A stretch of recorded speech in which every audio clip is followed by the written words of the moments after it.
मुकुल की उपेक्षा से कामिनी समझ नहीं पा रही थी कि वह ऐसा व्यवहार क्यों कर रहा है। उसने अपनी दोस्त नीलम से इसका जिक्र किया। उसके मन ने किसी तीसरे के होने का संशय जताया, लेकिन उसे अभी भी किसी बात का समाधान नहीं मिला है। बैचेन कामिनी सोसाइटी में घूमते टहलते अपना मन बहलाती है, वहीं उसकी मुलकर अरोरा अंकल आंटी से होती है, जो इस उम्र में भी एक दूसरे के पूरक बने हुए हैं। वहीं कामिनी की परेशानी नीलम को सोचने पर मजबूर करती है कि आखिर उसके साथ क्या हो रहा है। रविवार के दिन राकेश सुबह से मूड में था और नीलम उससे बचने की कोशिश में। एक सितार के दो तार अलग अलग सुर में कब तक बांध सकते हैं। कमरे के बाहर आकर नीलम फ्रिज से पाइन एप्पल निकालकर उसे छीलने लगी। राकेश को कितना पसंद है पाइन एप्पल का रायता। पहले तो वो पाइन एप्पल की तरफ देखती भी नहीं थी। घर में सब खाते, देवन्नत सास ससुर से हरा भरा घर था, सब चिढ़ाते। अब राकेश भैया का भी पाइन एप्पल बंद, भाभी को जो नहीं पसंद। राकेश भी सर झुका कर कहता, बेगम की पसंद ही हमारी पसंद है। सच में राकेश ने पाइन एप्पल खाना छोड़ दिया था। तब उसे उसके प्रेम की गहराई का एहसास हुआ था और एक दिन उसने मुंह बिचकाते हुए पाइन एप्पल को मुंह लगाया तो मुआ आज तक जुबान पर चढ़ा हुआ है। ये बात याद आते ही उसके चेहरे पर मुस्कान तैर गई और चाकू पर चलने वाली सधी हुई उंगलियां फिसल गई। चाकू ने उसके बाएं हाथ की अनामिका को हल्का सा छूते हुए आगे का सफर तय किया। यूं तो उसे मामूली खरोंच ही लगी थी, पर भय के कारण उसकी हल्की सी चीख निकल गई। बस फिर क्या था, राकेश उसके पास दौड़ा चला आया। झट से उसकी अंगुली अपने मुंह में रख ली। उंगली चूसते चूसते उसने उसके गालों से अपना मुंह सटा दिया। उफ! फिर वही गर्म सांसें। नीलम ने उसका चेहरा अपने दोनों हाथों से हटाते हुए कहा, क्या आपको दर्द में भी यही सब सूझता है?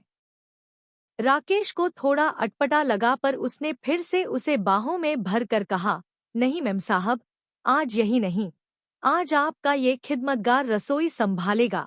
आप और रसोई। वो हंस दी। क्यों नहीं बना सकता, जब छोटे छोटे इलेक्ट्रॉनिक सर्किट को यहाँ से वहाँ कर सकता हूँ, नन्हे नन्हे कैपेसिटर सोल्डर से जोड़ सकता हूँ, तो ये मिर्च मसाले मिलाना क्या बड़ी बात है। नीलम सोचने लगी, सच ही तो कह रहा है राकेश। आज तक ऐसा कभी नहीं हुआ जब कोई इलेक्ट्रॉनिक डिवाइस खराब हुई हो और कभी उसे मैकेनिक बुलाना पड़ा हो। टीवी हो, कंप्यूटर हो या मिक्सी, हमेशा खोलकर खुद ही बैठ जाता।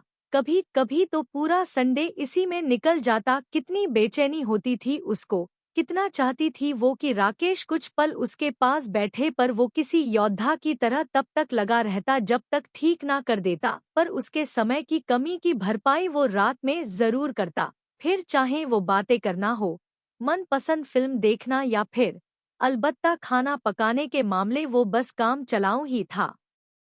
और कभी बहुत जरूरत पड़ने पर ही बनाता था। पर आज चलो बनवा कर देखते हैं, महाशय कितना सच बोलते हैं। उसने मन ही मन फैसला किया। फिल्में। वही कुर्सी पर बैठ गई और पनीर कद्दूकस करने से लेकर धनिया पट्टी काट कर गार्निश करने तक एक एक चीज बताती रही। राकेश किसी मासूम बच्चे की तरह उसके हर आदेश का पालन करता रहा। खाना डोंगों में सजा कर वो नहाने चला गया। नीलम सोफे पर पसर कर पत्रिकाओं के पन्ने पलटने लगी। एक पुरानी पत्रिका का लेख उसका ध्यान खींचने लगा। लेख भारतीय फिल्मों में प्रेम के प्रदर्शन के बारे में था। आज जब उन्मुक्त यौन संबंध पर्दे पर दिखाए जाते हैं, तो उन सब के बारे में पढ़ना अच्छा लग रहा था। जब प्रेम प्रतीकात्मक रूप से दिखाया जाता था, जैसे दो फूलों को मिलते हुए या दो तितलियों को, और फिर मुगले आजम फिल्म का वो चुंबन का दृश्य जिसमें मोर के पंख को चुमते दिलीप कुमार और मधुबाला, और निर्देशन का सधा हुआ दृश्यांकन, सच में कितना कलात्मक हो गया था वो दृश्य। उसने पत्रिका बंद कर दी। वो पंखे को देखने लगी। पंखा एक पर चल रहा था। उसकी तीलियां साफ दिखाई दे रही थी, एक के बाद दूसरी आती हुई जाती हुई, एक दूसरे का पीछा करती हुई। वो तीलियों को गौर से देखने लगी, पर मन अभी भी लेख में ही अटका था। कितना अद्भुत है ये प्रेम रूप। रसगंध और स्पर्श कितने माध्यमों से व्यक्त होता है। देह भी प्रेम की अभिव्यक्ति का एक माध्यम है, पर सिर्फ वही कभी नहीं। राकेश और उसके प्रेम में देह एक आयाम जरूर है, पर उनके प्रेमहिंडोले ने प्रेम के हर आयाम को छुआ है। मार्च का महीना था, ना सर्दी ना गर्मी।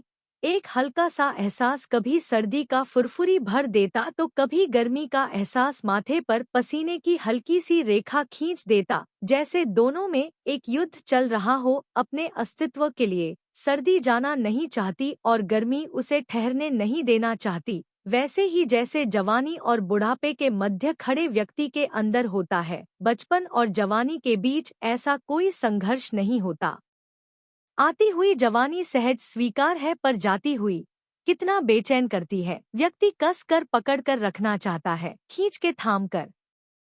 उस पर हार्मोन्स का ये उतार चढ़ाव, उफ ये कठिन समय। पिछले कुछ समय से उसके पीरियड्स अनियमित हो गए हैं। कभी 2-3 महीने सूखा पड़ा रहता है तो कभी अचानक से हुई तेज बरसात। हर समय पैड्स उसकी पर्स में रहते ही हैं, हर समय दाग का टेंशन, और कभी हॉट ब्लड फ्लो। कितनी बार गायनेकोलॉजिस्ट को दिखाया है, पर वो हमेशा मीनोपॉजल साइकिल कह देती है। आखिर ये कब तक चलेगा? पिछली बार वो झल्ला कर बोली थी, सब्र रखो, एकदम से नहीं होता। शरीर 3 या 4 साल तैयारी करता है। उफ, वही जवानी और बुढ़ापे की लड़ाई। एक बार मुक्ति पा ले तो शायद मन इतना अनमना सा न हो। राकेश नहाकर निकल आया। उसने महसूस किया कि ना जाने कितने साल हो गए खाली तौलिए में लिपटे राकेश के रोएदार पैर और सीने के बाल उसे उत्तेजित नहीं करते, जिनको देखते ही पहले वो एक गहरी सांस खींचकर वो नहाने चल दी। नीलम नहाकर बाथरूम से निकली तो राकेश सोफे पर बैठा अखबार पढ़ रहा था। उसने अपने गीले केशों को तौलिए की जकड़न से मुक्त करते हुए झाड़ना शुरू किया ही था कि राकेश के मंद मंद गुनगुनाने के स्वर उसके कान में झंकृत होने लगे। तुम मेरे सामने हो, तेरी जुल्फें हैं खुली, तेरा आंचल है ढला, मैं भला होश में कैसे रहूं? होश में ही रहिए बच्चू, मुझे अभी पूजा करनी है, उसने झूठा गुस्सा दिखाते हुए कहा। राकेश को थोड़ा अटपटा लगा, पर उसने फिर से उसे बाहों में भर कर कहा, नहीं मैम साहब, आज यही नहीं, आज आपका ये खिदमतगार रसोई संभालेगा। आप और रसोई? वो हंस दी। क्यों नहीं बना सकता? जब छोटे छोटे इलेक्ट्रॉनिक सर्किट को यहाँ से वहाँ कर सकता हूँ, नन्हे नन्हे कैपेसिटर सोल्डर से जोड़ सकता हूँ, तो ये मिर्च मसाले मिलाना क्या बड़ी बात है? नीलम सोचने लगी, सच ही तो कह रहा है राकेश।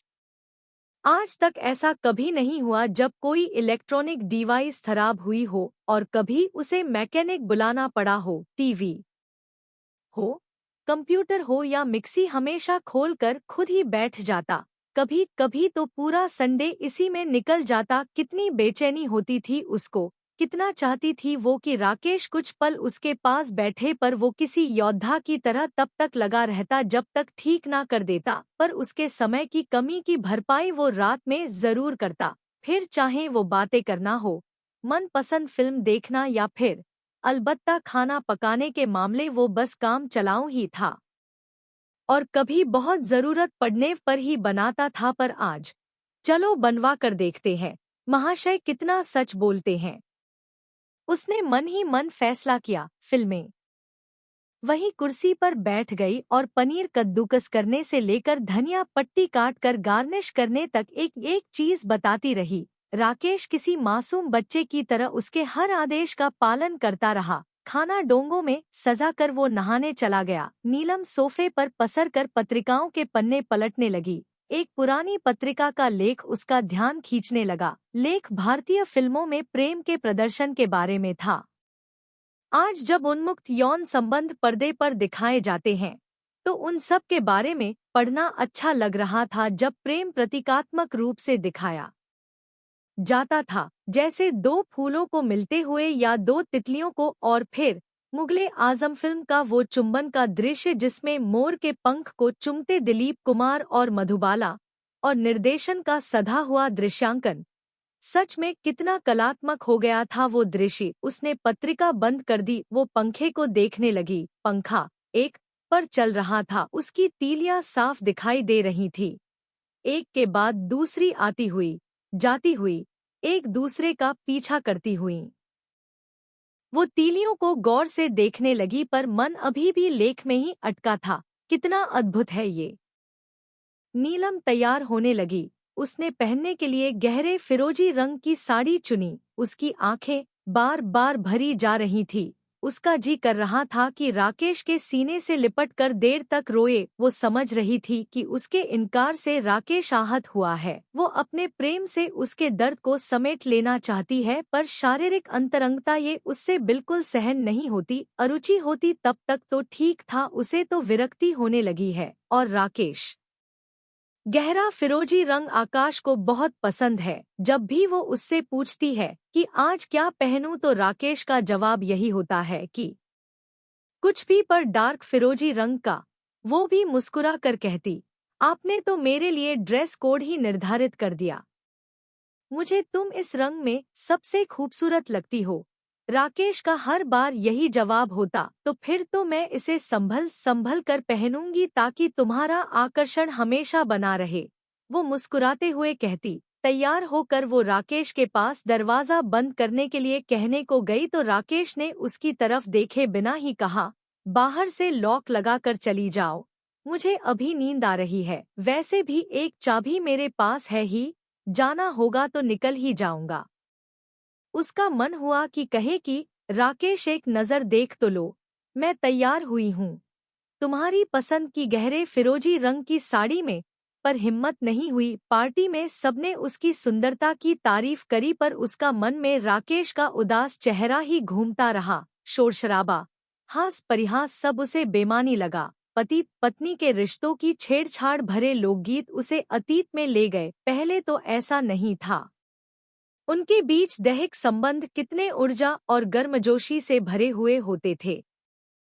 कितनी बार तो वही पहल करती थी और राकेश उसके इस अंदाज पर कितना खुश हो जाता था। कितनी बार राकेश ने ये बात कही थी कि मैं तुम्हें इतना प्यार इसलिए करता हूँ कि तुम आम भारतीय स्त्रियों की तरह नहीं हो। तुम जानती हो कि ये स्त्री पुरुष दोनों की आवश्यकता है। समाज ने इसको कितना एकांगी बना रखा है। तभी तो अक्सर स्त्रियां अपनी तृप्ति माले में खोजती हैं और पुरुष प्याले में। वो हंस कर कहती, अच्छा इंजीनियर साहब, इंजीनियर ही रहिए, फिलोसफर मत बनिए। और आगे का वार्तालाप उनके प्रेमालिंगन में निमग्न हो जाता।